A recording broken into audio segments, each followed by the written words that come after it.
A video game, a uniqueness. What is it like that makes certain games are unique and very special? What is it that makes these games stand out like from other games, right? I'm gonna be going over example to example, right, of games that like I really find unique, right? So please like, share, subscribe, share the video all over, and yeah, I'll leave down below any suggestions for certain games.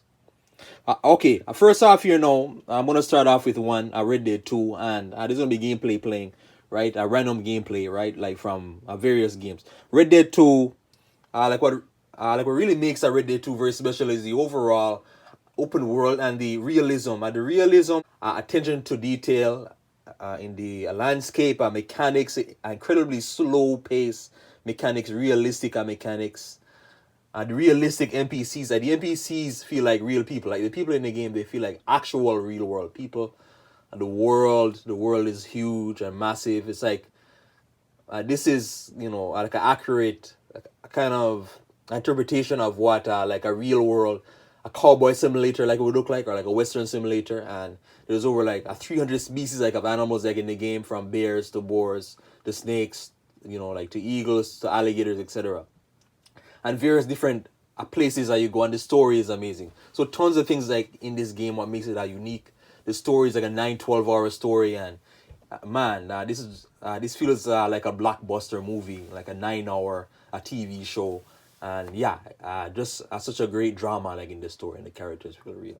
Other games, like for example, Destroy All Humans 1, Destroy All Humans 2, had remakes as well. With Destroy All Humans, I always go back to it because of the various types of abilities: the mind control ability, the telekinesis ability, mind, reading ability, a body snatching ability, shape shifting ability. So yeah, the stealth ability. So tons of things like in Destroy All Humans are what makes it very fun, right? And the mind control ability, so you can mind control like humans to literally protect you or follow you. And yeah, you can get humans to dance, and lots of cheesy elements in it, but man, it's really fun. It's just a really fun game.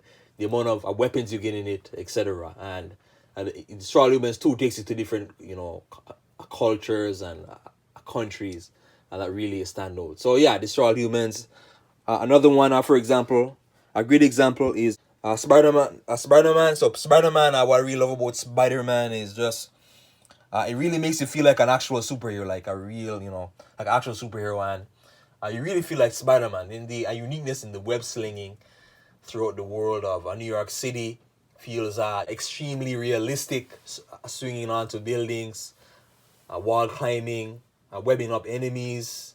So yeah, tons of things like in the game that really makes it stand out. And the story as well, the story, this is in my opinion, this is the best probably adaptation of a Spider-Man story on screen, like on a video game, TV show, movie. It's probably the best adaptation of Spider-Man. Like it's a very good adaptation. Uniqueness is in Elden Ring.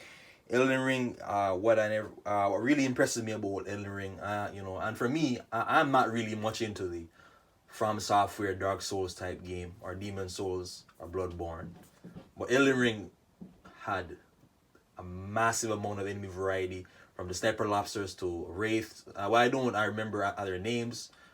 The marionette soldiers, the infected soldiers, souls, dragons, sentinels, etc. So many things like in this game. Lots of enemy variety, and the difficulty. The difficulty really stands out.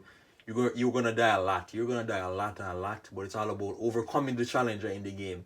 Always want to come back to overcome the challenge. And despite the grindiness and the stinginess, is the abilities, the superpowers, the prototype. You literally feel like a god, and this is probably the most powerful, video game character that like I've played. Dream Seller, Alex Mercer, Prototype 1, Prototype 2, same idea. Super speed, infinite stamina, running up walls, damaging tanks like with your hands, stampedes, right? And as well, shape shifting, stealth, so shape shifting into humans. You're like a literal virus that can capture biomass, and yeah, so tons of things in Prototype 2, and as well shape shifting like your hands into these deadly weapons, cutting through helicopters, cutting through enemies, and yeah, infiltrating military bases, memories, capturing people's memories, etc. So prototype has a lot going for it. Main missions, side missions, but the uniqueness is the abilities. The abilities is what always very fun. Is what always makes it very fun. Mercenaries 2, going over like to another one, talking about more so in the interactables and abilities and the factions, the abilities. So the airstrike abilities, kind of airstrikes, which I talked about already, right? So from you have things like satellite bombs, artillery, rocket artillery, laser guided bombs, missiles, right? Anti-tank bombs, MOABs, nukes, tons of airstrikes in this game. And factions of various different type of factions across Venezuela, right? And the foreign factions like the Chinese or the U.S. military, right? So yeah, and the oil economy in the game is big. It's big. If you don't have oil, you can't really do anything, like in terms of drops and airstrikes, supply drops, etc. But Mercenaries 2 is just the airstrikes really makes it fun to go back to, and destroying buildings like in the game, enemy buildings, enemy camps, and kind of a maneuvering between the 6 factions like in the game, right? The 6 factions. So if you piss off one faction, sometimes like another faction is gonna be happy with you, right? So yeah, maneuvering like your way around this faction warfare is very fun. Went into a game like Just Cause 3 or Just Cause 2. Wow, what really made it fun was the grappling hook. So the grappling hook makes it feel like a very fun element. So you are never in one point, like at one point in time or like one area. You're constantly moving. You're constantly moving with this grappling hook. Just Cause 3 expands it more with the wingsuit. And if you get the DLC, which makes it even funner, you get the jetpack thing. So you're literally like a human portable jet. It's very fun. It's really fun to do, and tons of other things like in the game, blowing things up like from canisters, electric panels, a military like enemy, a military camps, etc. It's just really really really fun, and I take in a control of tanks, jets, helicopters, right? Sports cars, and yeah, it's just really really fun. But mostly mechs. Mechs is what really makes the game really fun. But the DLC is what really makes it really really fun. The grappling hook, the wingsuit, the DLC. Another one, transitioning into King Kong. King Kong with it's very tight and immersive, story-oriented, first-person action-adventure, movie-based game. And the King Kong 2005 movie with this game, is not the most beginner-friendly game in its controls, but like what really makes it unique is the journey. That's the journey made it very unique, and the resources you got, like bullets were very scarce. You had to use sticks and fires. You had to literally fight like a caveman because bullets were very scarce on this Skull Island interpretation. And yeah, tons of creatures, the enemies, the environments. Right, playing as Kong is what really made it fun. Is what really really really made it fun. At 1 minute you're Jack, you're like a regular human, and you can. Next minute you're like like a literal Hulk, like a literal beast and Hulk that can literally just tear apart like these dinosaurs easily.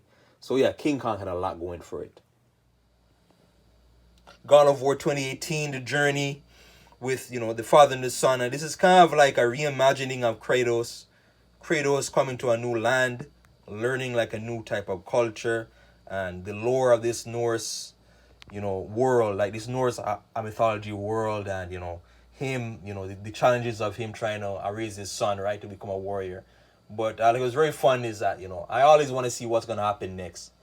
What am I going to see next? The landscapes, the environments are very, beautiful in this game. The architecture of certain areas, for example, Alfheim, or if you go to, Muspelheim, etc., every area kind of stands out, and the Lake of Nine exploration is really fun, and especially like when you get back. There's gonna be no spoilers here, but yeah, middle of the game, and near the middle of the game, there's a great, nostalgia moment like in the game that really grabs me even more, and yeah, just wanting to play more and more and more. Yeah, so video game uniqueness part 1. I'm gonna do like a part 2 coming out probably by next week. Please like, share, subscribe, share the video all over, right? And leave down below any suggestions for other games, right? Check out my recent gameplay videos. Thanks for watching.